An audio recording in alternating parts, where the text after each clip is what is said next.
জাতীয় ঈদগাহ ময়দানকে কেন্দ্র করে 4 থেকে 6 স্তরে নিরাপত্তা বলয় গঠন করা হয়েছে। ঈদগাহ ময়দান ও আশেপাশের এলাকা এসবির সুইপিং টিম এবং সিটিটিসির ডগ স্কোয়াড দ্বারা সুইপিং করা হচ্ছে এবং সুইপিং করা আরও হবে। পুরো ঈদগাহ এলাকা ও আশেপাশের গুরুত্বপূর্ণ স্থান সিসিটিভি ক্যামেরার আওতায় আনা হয়েছে এবং ডিএমপির অস্থায়ী কন্ট্রোল রুম থেকে সার্বক্ষণিক মনিটরিং করা হবে।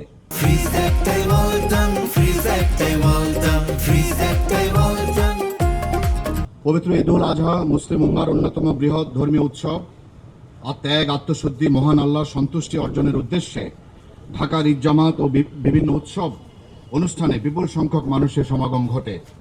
জাতীয় ঈদগাহ ময়দান, বায়তুল মোকাররম, জাতীয় মসজিদ সহ মহানগরীর বিভিন্ন ঈদ জামাতে লাখো মুসল্লি অংশগ্রহণ করবেন। একই সঙ্গে ঈদের ছুটিতে বিপুল সংখ্যক মানুষ ঢাকা ত্যাগ করায় নগরীর অনেক আবাসিক ও বাণিজ্যিক এলাকা আংশিকভাবে ফাঁকা হয়ে পড়বে। এই সামগ্রিক প্রেক্ষাপট, বর্তমান নিরাপত্তা পরিস্থিতি, অতীত অভিজ্ঞতা এবং সম্ভাব্য ঝুঁকি বিশ্লেষণ করে ঢাকা মেট্রোপলিটন পুলিশ একটি সমন্বিত প্রযুক্তি নির্ভর ও বহুমাত্রিক নিরাপত্তা পরিকল্পনা গ্রহণ করেছে। আগামীকাল ধর্মীয় ভাব গাম্ভীর্য ও উৎসব উদ্দীপনার মধ্য দিয়ে সারা দেশের ন্যায় ঢাকা মহানগরীতে পবিত্র ঈদুল আজহা উদযাপিত হবে। জাতীয় ঈদগাহে মহামান্য রাষ্ট্রপতি, মাননীয় প্রধানমন্ত্রী, জাতীয় সংসদের স্পিকার, প্রধান বিচারপতি, মন্ত্রিপরিষদের সদস্যবৃন্দ, ঢাকাস্থ মুসলিম দেশের কূটনীতিকবৃন্দ এবং অন্যান্য গুরুত্বপূর্ণ ব্যক্তিবর্গ ঈদের জামাত আদায় করবেন। মুসল্লিদের প্রবেশের জন্য জাতীয় ঈদগাহে মোট 5টি গেট রাখা হয়েছে, যার মধ্যে 4টি পুরুষ এবং 1টি নারী মুসল্লিদের জন্য নির্ধারিত। জাতীয় ঈদগাহ ময়দানকে কেন্দ্র করে 4 থেকে 6 স্তরে নিরাপত্তা বলয় গঠন করা হয়েছে।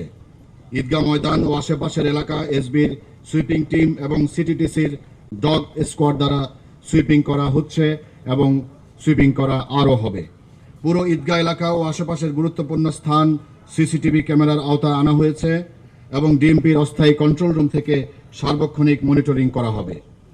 ঈদগাহের সকল প্রবেশপথে আর্চওয়ে, হ্যান্ড মেটাল ডিটেক্টর ও ম্যানুয়াল তল্লাশি ব্যবস্থা থাকবে। ঈদগাহ ময়দানের চারপাশে পিকেটিং এবং লাইনিং ব্যবস্থা থাকবে। জাতীয় ঈদগাহে প্রবেশের প্রধান 3টি পয়েন্টে বিশেষ তল্লাশি ও ব্যারিকেড ব্যবস্থা থাকবে। মৎস্য ভবন ক্রসিং, প্রেস ক্লাবের সামনে এবং হাইকোর্ট ক্রসিং। পরিস্থিতি পর্যবেক্ষণের জন্য ওয়াচ টাওয়ার স্থাপন করা হয়েছে। ড্রোন মনিটরিংয়ের মাধ্যমে আকাশপথ থেকেও সার্বিক পরিস্থিতি পর্যবেক্ষণ করা হবে।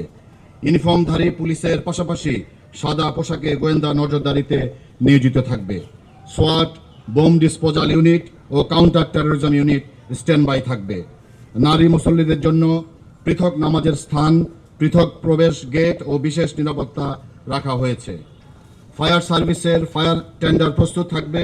জরুরি পরিস্থিতি মোকাবেলায় ইমার্জেন্সি মেডিকেল টিম প্রস্তুত থাকবে।